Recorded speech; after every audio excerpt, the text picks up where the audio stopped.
cho cái luôn để bé tên này giờ nhà mua dù thì dù tụt lú ở lên xuyên xe dù chỉ sang mua cho cái nhau xe li để chỉ khó tay mình cho phương nhìn nhé mua mười thứ sàm rồi giờ để tụi năng thì bé nó ga là cho họ dù tụt lú thì dù luôn năng này giờ thầu uống ga là cho dù luôn năng lại chè tụi năng uống món xe chắp là tụi năng uống lưu xe thì chỉ do dù tụi khen ó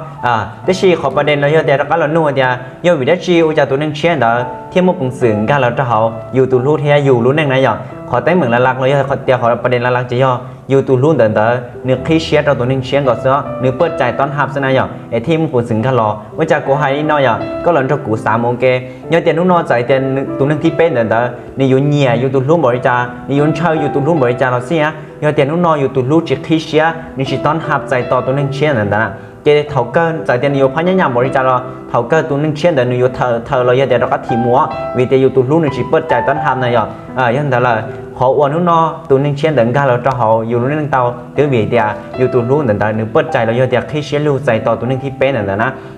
nhưng đó là nước no như vậy thì có tụi luôn người ta tỏ cho nó đâu có người họ chạy tàu tụi nên chiến ga là cho họ có lúc này là của sai đó có thì chỉ cho tụi xe chỉ cho chỉ xe có ai chạy dùng nó tàu tiền mót xe ở cái gì mà của họ chạy có nè cái gì sai đó có nè nước no họ nên chỉ sai có chỉ cho vì thì có nó chỉ dùng tàu họ chỉ sai có chỉ cho thì có nóiแบบแต่อยู่นอกออนแอร์อย่างแต่chỉ họ nên chỉ sai cóเด้อtừ vì thì có chỉ mua dạo tụi nên